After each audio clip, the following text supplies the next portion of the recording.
We'll go ahead and get started then. And I will say, well, Success. welcome everybody. Happy Wednesday. Whether you're tuning in from, the office or you're in the middle of preparing dinner, thank you so much for stopping by to join us. My name is Kelly. I host Boobies and Newbies, a romance novel review podcast that focuses on introducing romance novels and their authors to newbie romance readers. And I am super excited to introduce today's interviewee, the woman that I know you all came here for, and that is USA Today bestselling author Mia Sosa. Mia is known for writing funny, flirty, and moderately steamy contemporary romances that celebrate our multicultural world.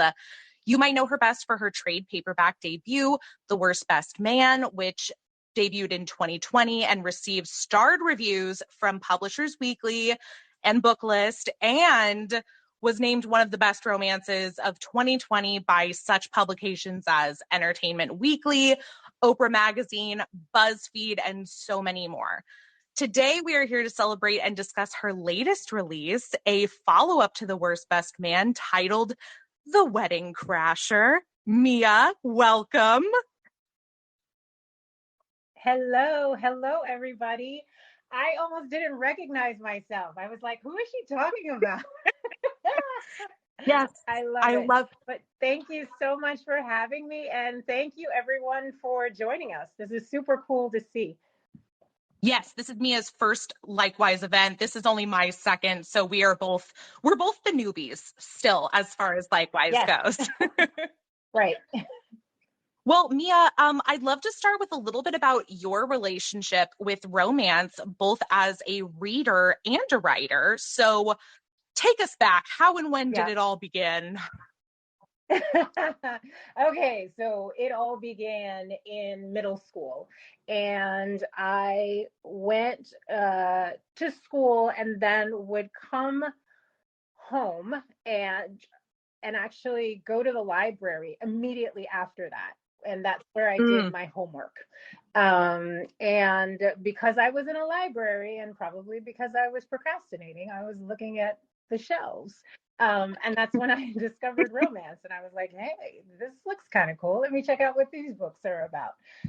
And I cannot tell you the first romance book that I read. I'm always so envious of those people who are like, I know exactly what it was. And I sure do not remember. But I know that throughout middle school and high school and college and then law school, I read romance. And it's just been the thing that I have done. It is my escape. It is the place where I just find so much comfort, like I suspect many romance readers do. And it's just been with me throughout. I mean, Right. I just remember even in law school when I was stressed, I was like, you know what? I'm not going to read about, torts or civil law or anything like that. I just want to read romance. And I never imagined that I would then write them. But years later, after I took a break from practicing law, I envisioned that I was just going to like chill, relax, regroup, and figure out what my next steps were. And I was kind of like, well, I love romance, and I've always kind of dabbled and written first chapters of books that I imagined one day I could do something with. Why not actually finish one? And so I actually finished one, and it was not very good, and it didn't sell. Um, but I kept at it. And then within a year or two of that, I published my first book. So it hasn't been that long. I think my first book came out in 2015. So almost 7 years now. Wow. But what is Yeah, time these exactly. days, right? So Exactly. it could have been 7 years ago. It could have been 7 months ago. There's no, you can't figure it out these days. Exactly. I was actually talking to so a very good friend of mine and someone who was instrumental in me becoming a romance writer is Olivia Dade, who some of you may know. And I Oh, love her. I was talking to her today, and we were talking about the fact that our conversation today was so different from the things that we talked about back then when we were completely clueless, and like our younger selves would have been like, what are these two talking about right now? We have no idea. And so there's been such growth between us, and it's been really wonderful to see. But again, we were talking about, like, my gosh, how long has it been? Has it been like 20 years? Has it been 2 years? We don't know anymore, because time is this construct that we just can't wrap our heads around anymore. Yeah, I think the last 2 years alone has been a vortex of time. Like Right. it's just so many things have happened just in the last 2 years, which is why I am always blown away when I hear that somebody has published a book, period, but then let alone published a book during the last 2 years Yeah, when there's a global pandemic absolutely. happening. That's Yep. mind blowing. Yep. Totally agree. I'm kind of like, hats off to you. And to those authors who write multiple books, I'm kind of like, I bow down because that is not me. And I'm totally comfortable with that. But I'm just so impressed.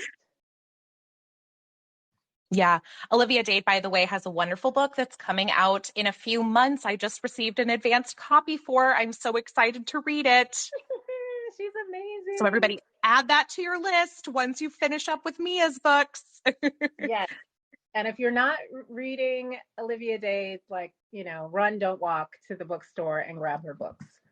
Yes, absolutely. Absolutely. Now, I know you mentioned that you practiced law before you became an author, which I have to say, I found it very interesting that I've done interviews with several authors who have been or are lawyers in addition to authors. And Right. I'm wondering what the crossover is between, practicing law and creative writing, because they seem so different. Right. Misery loves happiness. I always think of it as, my gosh, if you're a lawyer or you were a lawyer, I don't care. You could absolutely love your job, but there is some aspect of your job that you absolutely cannot stand. But I really do think it's one of those things where it should be studied, because there are so many lawyers and or people who are like, law adjacent in the romance community. It's really fascinating to me. But Yes. I do think there are many lawyers who a large part of their job is writing, and so you get Mm. comfortable that way. I actually found that it was my that my training and my practice was actually an impediment to me being a good fiction writer. I was very, I would Ah, say, very like outline like. I just kind of, that is how I briefed, and it was to some extent very formulaic, but it was also very formal, and I had to get out of that, and it was something that I had to mhm. kind of work out in my early works, and that I think I finally, loosened up in the latest releases that I have, and let go of kind of writing in a particular way, or even thinking about how people actually talk in conversations. It's a challenge. But I always find it interesting Mm. when I meet yet another person who used to practice law or continues to practice law, because I think, like, I don't know what the actual numbers are, but they are quite high, even among the folks who I know, and that I regularly speak with. And we're all kind of like, oh, you're a lawyer, you're a lawyer, you're a lawyer, you're a lawyer. I can Yeah. think off the top of my head, like Tracy Livesey and Andy Christopher. I just think about even Taj McCoy, who just debuted. She has a law degree, so it's just on and on and on, and it's really interesting to me. It really is, because it's definitely not the sexiest profession No, that I would be able to think of, you know? not So not I at all. I did go to school for theater though, and I know that we would get a lot of law students who would come through and take a theater class because they would have professors that would recommend to them, if you want to perform in a courtroom, you need to perform on the stage and get a handle on that. So that Right. makes sense to me. But a lot of romance, it's a whole different It thing. does to me too. Yeah, I mean, that totally makes sense to me too, just because there is so much performance in being in a courtroom. Yeah. I enjoyed it. My mother used to say, I always envisioned you behind a podium, or doing something with an audience. And so I always thought, well, then that just means I was meant to be a lawyer. And now she's kind of like, oh, I think you're doing what you're supposed to be doing, and it's just a different kind of audience that you're directing yourself to. So I think I ended up in the Great right point. place. Yeah, I agree. I'm glad you're here. So, Thank well, you. as a romance reader, what are some of your favorite subgenres and tropes to read, and are they more or less the same as what you like to write, or polar opposites? Um, it's a mix of both. So I love to read stuff that is very similar to what I write. I just don't like to read it when I'm writing. So because I Understandable. don't want to kind of have, I think it's very easy to have the stuff that you read bleed into your work. So I try to to keep that separate when I am writing an actual manuscript. And I find myself often kind of veering into historical romance because it feels like a very safe place. It's like I'm not going to pick up that language. I'm not going to pick up a lot of those Mhm. storylines. But it feels very comfortable, and I feel very immersed in it. And so I tend to enjoy those kinds of works. And I love, because I don't get to read a lot of fiction on my own, I'm reading a lot of advanced reading copies of other authors' works. Like I just immersed myself in Sure. A Caribbean Heiress in Paris by Adriana Herrera, which just came out last week, I think. And it's Yes, it's on it's my it's list. that stuff where I'm kind of like, yes, like I love it, and it's um kind of sexy and funny and historical. So it has like all of the things that I love, the sexy and the funny, but it also is in a context where I feel like I'm not going to pick up that stuff and use it in my own work. It's just kind of, I can enjoy it and kind of feel Mhm. completely comfortable doing that. Also, can we just petition that there needs to be a lot more historical romance that takes place during different time periods and in places other than Regency England? Yes, yes. This is what I love about this book. It's great. And also, I am obviously interested in kind of the multicultural world and seeing things from other perspectives and seeing things that we don't usually see. And Yes. this book does exactly that. And I think it does it beautifully. So, I just ate that book up.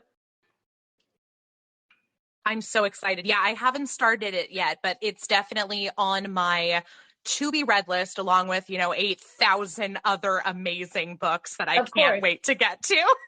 I know. I every time and I post a lot on Instagram mostly about the books that I buy, and I'm like, they're going on my shelf. When I will read them, I do not know. And I've just become comfortable with that. That I am, supporting friends, supporting new writers, and supporting folks who I know are doing wonderful work. And I will definitely get to it. But yeah, that TBR is getting pretty long. I'm looking, I'm Never looking, ending. and right, But you know what? you, I'm with you. yeah, I'm okay with it. you have to be. You have to be. You have to give yourself some grace when you're a Yeah, romance don't fight reader, it. because there are so many people writing amazing things, and you'll want to read all of it, but there just simply isn't enough time. No, renting an apartment with a built-in bookcase was the best decision I've made in the last decade. Very, very smart. Very, very smart. It's so true. Well, as we segue into talking about The Wedding Crasher, I do just want to remind everybody that if you have any questions, you are more than welcome to pop them into the chat. We will try to address as many of them as possible. You're also welcome to just pop in and say hello, where you're joining us from, what you're drinking. Let us know that you're here. We'd love to hear from you. But let's go ahead and talk about your latest release, The Wedding Crasher. And we will keep things relatively spoiler free, just in case people haven't had a chance to read it yet. So Absolutely. I guess the best place to start would be to ask if you'd mind sharing a brief synopsis for the book. Yeah. I always have so for all of my books, I have my elevator pitch that I put Love together, it. and it just becomes such a handy tool when people ask me, what the heck is that book about? Because otherwise I'd be like, there are these two people and they fall in love and they live happily ever after. And there's stuff that happens in between. And eventually they get there. But in The Wedding Crasher, essentially we have Dean, and he's a love averse groom who gets jilted at the altar, and then he fake dates the woman who crashes and stops his wedding. So he's basically looking to land an assignment that could make or break his career, and because of that, in this really convoluted way that you'll have to read, it's not spoilery. He needs someone to pretend to be his girlfriend, and he basically says, like, the woman who crashed my wedding, we've actually been in love, and we only realized it just recently, and because of that, I'm the perfect person for this assignment that requires folks to have partners. And so he gets the assignment, but it requires like a bunch of shenanigans because now they're fake dating, and they find themselves in the most admittedly ridiculous situations, but they're so freaking fun, folks. And I feel like it's one of those, this is the kind of book where Yes. you have to like lean into like going on this fun ride and seeing where these two go, but sort of knowing at the core, they're really good people who are just sort of set in their ways and needed to meet each other in order to see a different perspective. So it's an opposites attract romance. It's got fake dating, a little spoilery, but I think it's been in all of the promo. There's one bed. So if all of those things kind of speak to you, this is definitely the kind of book that I think you'll enjoy. Literally three of my favorite tropes, by the way. Like fake dating is probably my all-time favorite, and any kind of forced proximity or only one bed, Yes. sign me up. Same. Well, and I do, for anybody who hasn't read it yet, it also takes place in Washington, D.C. And for me, I feel like that's outside of what I normally find in romance books, which I find refreshing. And also, as part of Boobies and Newbies this year, we're hosting our first reading challenge that is 50 romances, 50 states. The whole idea being to read a romance set in every United States, including the territories. So if you are looking for a reading challenge, Yes. Here you go. Here's your DC book to get you through. I love it. I love it. I love it. Now, as a longtime fan of your books, because I go back to the Love on Q series, there are a few things I have found within several of your books that basically let me know this is a Mia Sosa romance. And I think all of those can be found in The Wedding Crasher, by the way. And so the first of which is family. So I'd love if you could just speak to the importance of including different family dynamics, including found family within your books. Yeah. So, I mean, I think the reason why family is always central to my romances is because that is how I perceive romance, which is to say that I and my husband, we are sort of fully immersed in our families, and they're such a big part of kind of the the family and love unit that I feel, it just seems right that you immerse your characters in the world where they are fully themselves, whether that's, actual family or found family. It feels like it makes the characters well-rounded. It gives you a sense of who they are outside of the relationship, which I think is really important. And it connects them, particularly for me and for the characters that I write, to their culture. And so, with Latinx families, they, I mean, my experience has been my big, boisterous, meddling family, lovingly meddling family,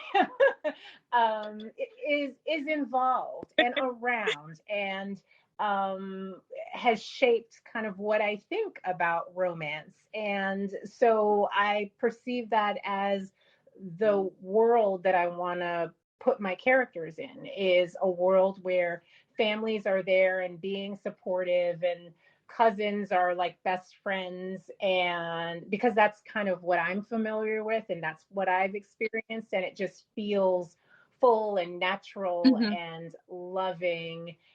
And I think it gives me, when I write, a good sense of place and a good sense of who these people are outside of the relationship that's developing. Yeah, I 100% agree. I mean, one of the ways that I rate books on Boobies and Newbies is I give them a heart rating. And for me, the heart extends so much beyond the romantic relationship itself. And maybe it's because I'm an only child, but I feel like most of the time I'm just as drawn to the characters' families in a romance novel than the actual romance itself. Yeah. I mean, there are folks who have reached out to me about both The Worst Best Man and The Wedding Crasher, and they're like, I'm here for the Chias, and I love them, and I'm so glad that I got to see them again.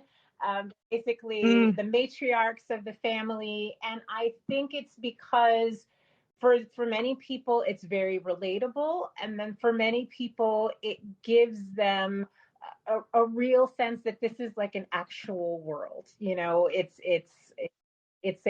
a life, yes. and we are sort of dropping into this world for this, set amount of time, but these folks exist. And when people send me DMs, they're totally talking about these characters as if they exist. And I myself had to I had to be like, oh wait, these are fictional characters, aren't they?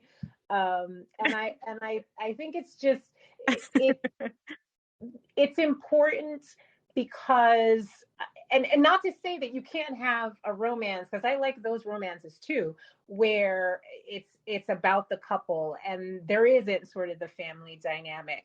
But I think when you have the family dynamic and you get it right, it speaks to people in a way that feels familiar and comforting. And that's kind of what a lot of people come to romance novels for anyway. And so it just kind of feels like it's just right to do that as well. Mhm. Yeah, I agree. I know you mentioned the Tias, who I adore. And I think one of the things that, going along with the theme of family, one of my favorite things about this book in particular is that Solange and her cousin Lena, they were both raised by single mothers. And not only that, but there's just like this shared respect for all of the women in this book. It's a community, it's a tribe. They raise Mm-hmm. their children together. And that's a dynamic I don't get to see very often in romance. I feel like a lot of the time when family is involved, there's usually like unresolved issues with their family. But in this one, there was just so much love. Yeah. Yes. Yes. I think it was important for me, in part. The Wedding Crasher is a follow up to The Worst Best Man. And in The Worst Best Man, that really was my love letter to my aunt's and my mother, Mm. all of whom came from Brazil and created a life here. And what I wanted to focus on in The Wedding Crasher is the single parenthoodness of it. And because Yeah. I thought it it's important to see that. We see it in romance, and every time I see it, I relate to it. And it's a wonderful thing that, I think a lot of times in society and in popular culture, there's this perception that single parenthood is a negative thing, and it's Hmm. an existence. It's a situation, and what you make of it is what you make of it. And I have been witness to something that was very positive that came out of that, which is, as you described, this village that these women created and fostered, and in that way really taught all of the kids in the village that they could do whatever the heck they wanted, no matter what the situation was. And I wanted to be able to show how positive that could be. And I hope that I did that. It's one of those things. Yeah. Mission I hope so. accomplished. I certainly hope so, because that was part of the goal, was to not have the suggestion that single parenthood is a negative thing. Solange, obviously, she goes through her sort of a bit of growth in that regard, in terms of feeling how she affected her mother's own experience. But at the core of it, I think everyone will definitely feel like she understands how important her mother's experience was to her own development, and that at the end of the day, it was a positive experience. Yeah. And I think that comes across, but I will leave it to the rest of the Right. readers to make up their own mind. But I mentioned that, there's a few things that I notice across your books, and family obviously being one of them. But the second one I wanted to touch on was the multicultural characters that you include in all of your books. And you Yeah. already mentioned it, but in both The Wedding Crasher and The Worst Best Man, the heroines are first generation Brazilian Americans, which I feel like is something I don't see enough stories about. So I'd love to know how much of these characters and their experiences, their relationships were drawn from your own. Yeah. Um, Definitely a lot. In essence, the story that began in The Worst Best Man, and that I followed up with The Wedding Crasher, with is that story of the three sisters who came from Brazil, came to the United States, did not remain with any of their husbands, and then created this village in the United States. And that is very much the experience that I had growing up, that I saw, Mm. and that I wanted to honor in these books. And a lot of the things that these characters go through, including this I would say heightened sense of responsibility because of that background, is definitely something that I felt as well. Lena in The Yeah. Worst Best Man has this sense that she cannot fail, because if she does fail, she's not only letting herself down, she is letting down these women who have sacrificed so much for her and her cousins to do well in the United States. And that is very much a thing that I definitely Mm. felt growing up, and then when I was deciding what I was going to do with my life. And and Solange is not like me at all. In the sense that she's kind of the person who um, is kind of loosey-goosey, goes with the flow. She'll figure things out. Exactly. Spontaneous. And that's not me. But where Yeah. we do have similarities is this fear that if she chooses wrong, she can't come back from that choice. And that is something that I Ugh. often felt growing up, that I had to like make the right choice at that particular juncture. And if Yeah. I didn't make that right choice at that juncture, all would be lost. And it was something that I struggled with when I was deciding what I was going to do about continuing to practice law, even though I was not happy. And what I had to do was kind of go through Mm. some growth on my own about the ability to pivot and to change and to see things differently and to kind of accept that sometimes the detour becomes the destination, which is one of the themes of the book. So this is all very much, yeah, this Yeah, is I all love very that much phrase, kind by of the way. plucking from different aspects of my own experiences. And I know the experiences of my cousins, and certainly all of the lessons that I learned from my mother and my aunts.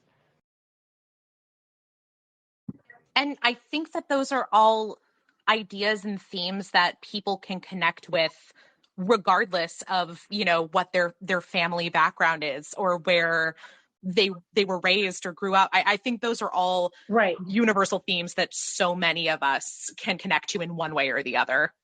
Exactly right. Yeah. Well, and then the third, I'm just going to call them Mia Sosa isms that I feel like I need to mention is food, because I mean, I'm a sucker for any kind of food in romance, but I have to say, Brazilian food has a special place in my heart. And so, I mean, how much of the food and the menus and the items prepared in this book are, maybe you had to do some research on? Of course, I love research. Oh yeah, I mean, a, a lot of this stuff is stuff that I love, right? That I've had over the years that my mother and aunts cooked for me. Some of this stuff is stuff that my mother will not do, like for whatever reason. My mother does not make pão de queijo, which is the basically the Brazilian cheese bread. And I'm like, it's not that hard. And she's like, Mm. you can do it. And I'm like, okay. So I've learned to do it, and my girls love it. And so I end up doing it for them. But it is definitely stuff that I grew up with, stuff that I have had when I traveled to Brazil, and then stuff that I have never had, including there is a scene that many people who have read The Worst Best Man think is one of the funniest scenes, that involves something called a malagueta pepper. And I never had that pepper until probably a couple of weeks ago. When we went to a restaurant and it was on the menu, and I was like, you know what, I'm gonna try it. And I bit into it and I was like, oh. And I really did feel the way Max felt in that scene. And I was kind of like, wow.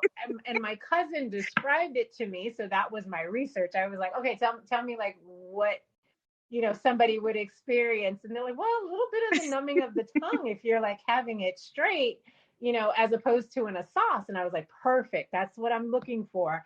And then I tried it and I was like, this is not fun. And Lena was not very nice. She was just not very nice. And now I know how not very nice she was. There you go. Firsthand experience. Yes. Well, that's all to say that if you have not read Mia's work yet and you're listening, you've got, some books to catch up on, but you're surely going to find a nice dose of family, multicultural characters, some yummy eats, weddings, surprisingly, a recurring element as well in your books. So, Right. but I feel like we would be remiss if we did not talk a little bit about Dean, because he is, I feel like, the male version of me. So I found myself connecting with Dean so much in that he is a man who loves a plan. He loves his lists, Yes. his organization. Yep. And Yep. what I find interesting about that character is just that so much of the time we talk about like the societal expectations placed on women. And I don't know if we, especially in romance, and I don't know if we paid the same attention to expectations made for men or the ones that men place on themselves. So I found it really interesting that of the Right. two of them, he's the one that's got this checklist and timetable to fulfill it. Yes. I thought that was so fun about him. Like Dean kind of he's introduced in The Worst Best Man. And I promise you, even though I'm keep on mentioning The Worst Best Man, if you want to pick up The Wedding Crasher and you haven't read The Worst Best Man, you totally can. But Absolutely. there is some richness to it if you read The Worst Best Man first. And he was introduced in that story, and he's the main character, the male main character in that story's best friend. And he had a list then, and he has a list in this book, and he will not let go of that list. And I just thought he was, from the moment I created him, just an interesting character because I wanted to figure out what the list was all about. Because the list is never just about the list, right? Mm-hmm. Or the things on it. And what No. we learn in The Wedding Crasher is that the list for Dean is really about security. And I think that that's something that we don't necessarily, like you said, associate with male main characters, right? Women are the ones who are seeking security, Right. and that is not the case. And that in this book, it is really about Dean seeking something that he lacked in his childhood, and chasing that through his list and his perception of what he needs to get done in order to have a happy life. And I think it's kind of the thing that makes him endearing to many readers, which is that people are looking at him like, Mm-hmm. Dean, sweetie, the list isn't going to help. Like, even if you do everything on this list, is not going to help. But that's part of the journey, right? He has to figure that out. And so the joy, I think, of having Yeah. someone who has that list and uh, is thinking about all of the things that he needs to do in order to feel complete, and having that be things that we associate generally with women, I think was just an interesting and different take that I wanted to tackle. And I think because of it, Dean just feels like somebody that we want to kind of wrap our arms around and go like, buddy, it's going to be okay. Like, and let me show you why. And so the journey for Mm-hmm. him is the why. Let me show you why it's going to be okay. And you end up finding this amazing person who understands you and you really get along with, and she doesn't appear to be the person that matches the items on your list, but guess what? She is the perfect person because she is your detour and ends up becoming your destination. Um, so yeah, that's Dean, and I love him so much. Yeah. I do too. I do too. I see a lot of myself in him. I see a lot of myself in Solange as well. So of course I was so invested in their story. And not to give too much away, but there is a scene where they do karaoke, and I was very impressed with his song choice. I'm not going to give it away to anybody listening, but it does make me want to ask you, Mia, what's your go-to karaoke jam? I'm trying to think what is the I'm trying to think the last time I did karaoke. I can remember I did karaoke with my husband, and it was Endless Love by Lionel Richie and Diana Ross. Because we did like the duet, but that was like Great. our thing. Like we would totally ham it Yeah. up and act like we were in love and all of that stuff. So that's a Oh, yeah. definite go to. And then like I'm just a big fan of um like Ariana Grande. I mean, I would just do just about anything, Mm, quite frankly, as long as it's upbeat. yes. I love, except for Endless That's Love. my one exception, and that's the only one I can do with my husband. So, but like if I were doing it by myself, it Yeah, would have to it's be true. like an upbeat, you know, kind of jam. I'm trying to think like the last. I'm pretty sure I the last time I did karaoke was during an RWA conference, and I remember being with Priscilla Mm. Oliveras and Zio Axelrod, and Kristen Higgins was in the room, and we like rented this Oh, karaoke room, and we were in there, we were jamming, but I cannot remember for the life of me what, and I know I did like multiple ones. I love all of them, but also that's not fair because Zio's like a musician. Right, So that I feel exactly, like, exactly, and she's good. I was like, okay, hey Zio, settle down. oh, God, I love it. Yeah, no, I'm a big fan of karaoke. I'm with you. It's been a while since I did it, but as the world opens back up again, all the more reason to get out there and jam. I So, know, oh, right? now I know that The Wedding Crasher is the second book in, what you've called a duology between that one and The Worst Best Man. Yes. That being said, do you Yeah. see yourself writing any more stories set within this particular world with this set of characters? So right now, the plan is to move on to standalones in completely different worlds. It's kind of the Okay. thing that I have been working towards in my career. I think very early on, I knew that readers love series, but I am very much a proponent of standalones, and I love kind of the joy of creating the world. Really helps me Mm-hmm. with my writing process. So I'm moving towards standalones, and that's the reason why the thought is that this would be a duology. Would I say never? I wouldn't say never.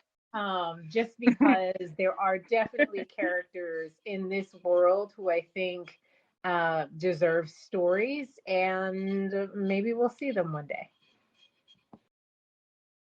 Okay, I like that. I love a good open ending. Yeah. Well, we're going to start to wrap things up here in a couple minutes, but I mean, now that you've mentioned that you're working on some standalones, can I ask what's up next for you? So I have a project that I should be announcing probably within the next week or so. Oh, great.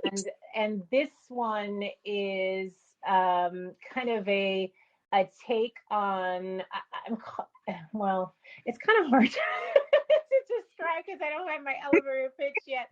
But I let's just say this is very much like a Hitch meets How to Lose a Guy in 10 Days situation. And I'll Ooh, I like that. but I'll be announcing it pretty soon. I just want to make sure that I'm announcing what I'm supposed to be announcing. But yeah, there'll be That's more stuff. 100% fine. There will be more stuff coming from me pretty soon. Okay, well, then the perfect follow up to that is where can all the people listening find and follow you so that they can stay up to date with these incoming announcements? Excellent, excellent. So the first place you can find me is on my website, which is miasosa.com. And there you can sign up for my newsletter, which I do not send often. So you will not get a lot of spammy email from me. And then you can find me on Twitter and on Instagram at Mia Sosa Romance, all one word. And then on Facebook, you can find me at miasosa.author. Not there that often, but the place where you will find me the most is Instagram, and then the other place where you'll find me is Twitter. Okay, good to know. And I'll just plug myself as well since we're at it and say that you can check out Boobies and Newbies. I have a website, boobiesandnewbies.com. I'm at Such a great Boobies. concept. Thank you. I am at Boobies Podcast across all the socials except for TikTok because they would not let me use the word boobies in my name.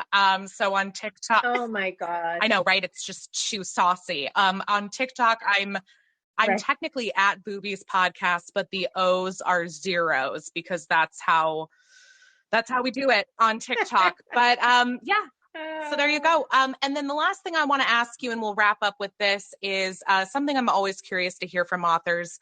Is there a dream project, a story that just lurks around your brain at night? A dream project. There is this, it's not so much, I don't know that it's a dream project. It kind of feels like the project that got away. That, Okay. if I had the time and could spend to like really write this book, it's a book that I had, I wrote a novella and it kind of stayed on my computer and I really didn't do anything with it, but I'd love to turn it into a full-length novel. And it's basically kind of a dueling editor and writer situation, which I wrote many, many years ago. And I kind of feel like, the back then it was readers don't want to read about writers. And I'm kind of like, that is so not the case now. And so like my dream would be to sort of dust that off and turn it into a full-length novel and get that published. So when I would do that and when I would have the time, I don't know. So that, I guess it is a dream. Someday, somewhere, sometime, this book will have its life. But until then, it sounds like you've got plenty to keep you busy. And, The Wedding Crasher is an absolutely delightful book. It's available now. So everybody listening, if you haven't had a chance to pick up a copy yet, go do it. Oh, it's so fun, guys. I mean, I hope people enjoy it. I had a blast writing it once I, went through all of that torture that comes with writing any book. And I just think it's loads of fun. And I hope that what it does is it makes people sort of shut the world out and just enjoy and laugh for however long it takes to read it. That is so magical to me, just to know that people are getting joy and comfort from something that I wrote. I just feel incredibly privileged to be able to do that. And so if you pick it up and you enjoy it, I am of course so grateful for your support, but also so happy that I could give you a few laughs. Yay, that's what we all need these days. We The really world do. is a dark, scary place. If we can escape for just a few hours into something fun and light like The Wedding Crasher, do it. It is all the more reason to. Yep, totally agree.